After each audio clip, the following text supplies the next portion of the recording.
विश्व के धर्म, कला और संस्कृति की नगरी काशी, देवादिदेव महादेव भगवान भोलेनाथ की नगरी काशी, पतित पावनी माँ गंगा की नगरी काशी और भगवान बुद्ध के दीक्षा से दीक्षित नगरी काशी। और इतना ही नहीं, जिन्होंने अपने मन, वचन और इंद्रियों को जीत लिया हो, ऐसे जिन यानी जैन धर्म के तीर्थंकरों की नगरी काशी। ऐसी काशी की धरती से एक बार फिर आप सभी का स्वागत और नमन करते हैं। आज हम बात करेंगे महावीर स्वामी के जीवन दर्शन और साथ ही साथ जैन धर्म के विचारधारा के बारे में। और हमसे अपने ज्ञान को साझा करने के लिए हमारे साथ मौजूद हैं प्रोफेसर फूलचंद जैन। आप सेवानिवृत्त विभागाध्यक्ष रहे हैं जैन दर्शन विभाग संपूर्णानंद विश्वविद्यालय वाराणसी में, और साथ ही साथ आप राष्ट्रपति पुरस्कार से पुरस्कृत भी हैं। तो बहुत बहुत स्वागत करते हैं हमारे कार्यक्रम में आपका। नमस्कार।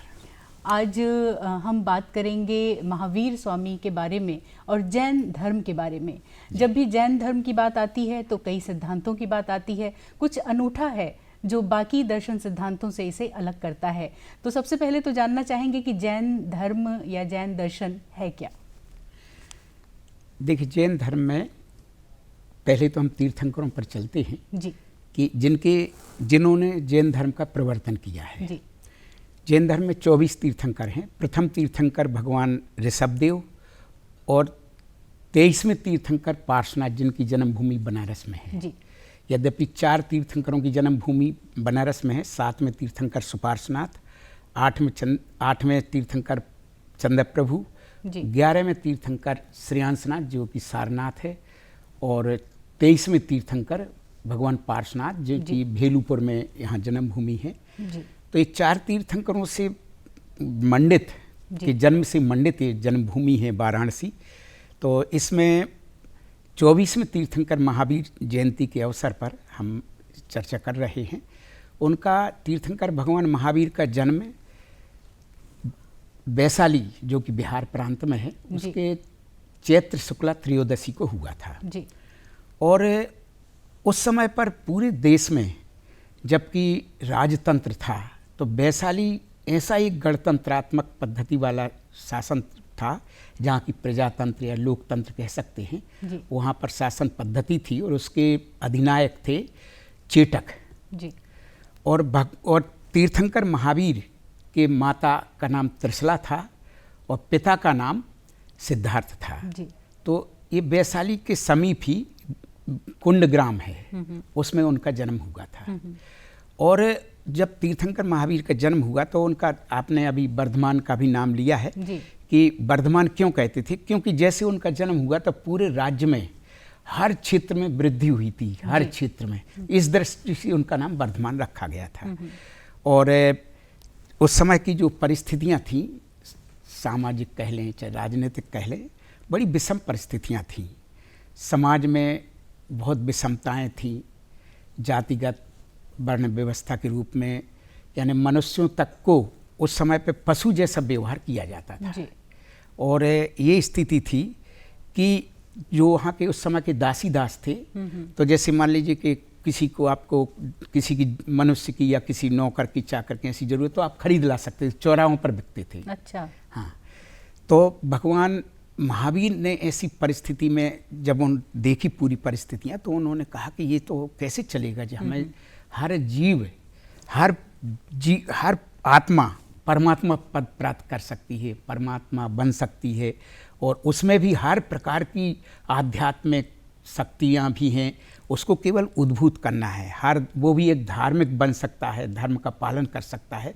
तो ऐसे तो उन्होंने इस भेदभाव को आगे चल कर के मिटाया, और उन्होंने जो एक प्रकार से बहुत बड़ी एक चेतना दी, उन्होंने जो एक चिंतन दिया, तो उसका बहुत बड़ा प्रभाव पड़ा है। तो उसकी विषय में आप और भी जो जानकारी चाहें तो आप पूछ सकती हैं। बिल्कुल, आज आपका साथ मिला है तो जानकारी तो हम लेंगे ही। बेशक सीमित समय में हो सकता है कि जानकारी कम ही ले पाएँ। तो जानना चाहेंगे कि महावीर स्वामी के समय, जैसा आपने बताया कि समाज अनेक विभीषिकाओं से जूझ रहा था, तो ऐसे में जो समाज की सामाजिक और राजनैतिक स्थितियाँ थीं वो दुरूह रही होंगी। नारी की क्या स्थिति रही, पर्यावरण को कैसे संभाला गया, क्या उनकी तरफ से प्रयास हुए, जो है इसके बारे में जानना चाहेंगे। देखिए, नारी की तो मैंने अभी समाज बताया कि दास और दासी बिकते तक थी, यानी तो उस समय उन्होंने जब ये देखा तो उन्होंने कहा कि नहीं, ये जब मनुष्य जाति एक है, तो फिर भेदभाव क्यों? तो उन्होंने एक समता का सिद्धांत दिया जी। कि नहीं, सब समान हैं और सबको आत्मा अपना विकास करने का मौका मिलना चाहिए, और है भी जी। उनका हर एक का जीवों का अधिकार है कि वो, मनुष्य का अधिकार है कि वो अपना विकास, आत्म विकास करे। तो उन्होंने इन परिस्थितियों को बदला है। और उस समय पे जो नारी की स्थिति थी, तो देखिए सबसे पहले एक दासी थी, जो कोई एक सेठ जिसको एक लेके गया था, उसका उन्होंने उद्धार किया, उसका उद्धार करके, और चंदन बाला नाम था उसका।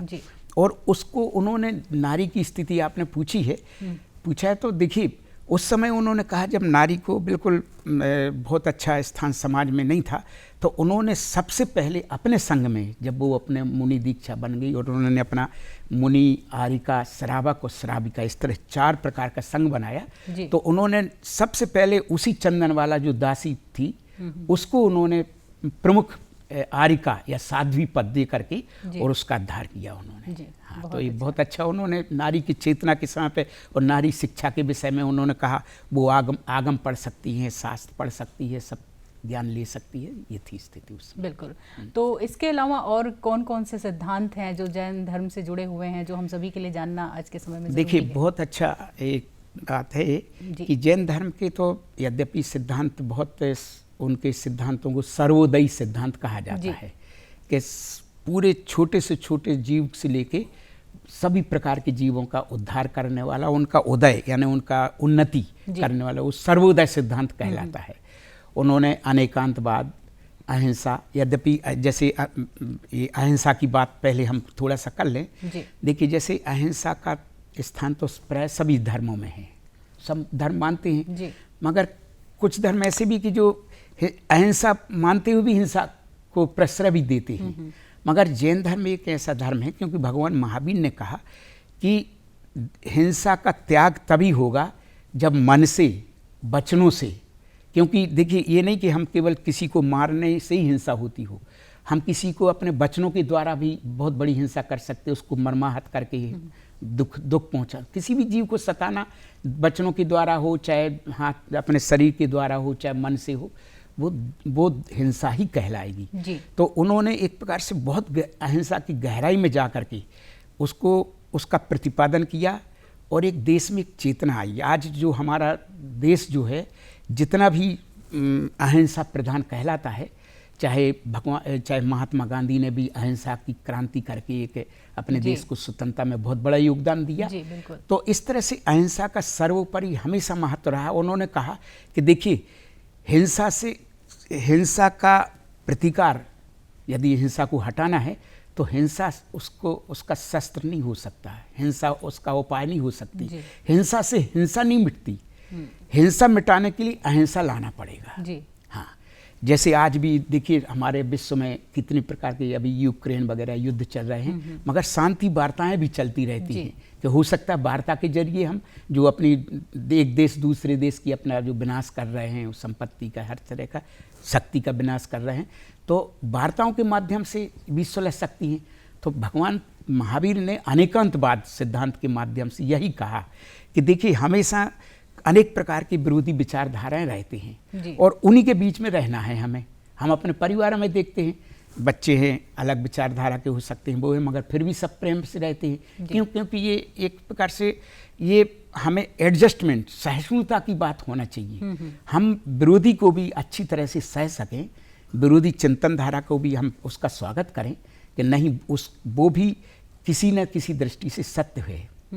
और हम जो कह रहे, तो इन्होंने एक बात कही कि देखिए ही जहाँ होता है, जैसे मैं ही सत्य हूँ, मैं भी सत्य बोल रहा हूँ, तो जहाँ ही होगा वहाँ दुराग्रह आएगा, क्योंकि मैंने फिर बाकी सब लोगों के जो विचार है उसको मना कर दिया है, निषेध कर दिया है, और मैं भी सत्य हूँ, इसमें दूसरे की विचारधाराओं का भी स्वागत है। बिल्कुल। तो ये अनेकांतवाद का सिद्धांत जो ये है, बिल्कुल इसे अनूठा बनाता है जो है, और इसको लेकर के कई किंवदंतियां, कई किस्से, कहानियां भी हैं जो जैन धर्म से जुड़ी हुई हैं। महावीर स्वामी की बात कर रहे हैं, तो जैसे भगवान बुद्ध के बारे में हम सभी जानते हैं कि कुछ घटनाएं थी जिन्होंने प्रेरित किया उन्हें ईश्वर की खोज के लिए। तो महावीर स्वामी के जीवन से जुड़ी हुई अगर कोई घटना ऐसी है, एक छोटी सी बतला दे रहे हैं कि क्या है कि मैं अनेकांतवाद को इसमें सिद्ध करूंगा क्या हुआ कि सब लोग अनेकांतवाद को जानते नहीं थे, तो ये जब बचपन था इनका तभी से बड़े चिंतनशील थे। तो अपने बच्चे, उनके बच्चे आए उनके पास कि चलो हम, वर्धमान नाम था बचपन में उनका, चलो वर्धमान को लेके साथ में खेलेंगे। तो वो गए, उनका बड़ा महल था, 7 मंजिल का महल था।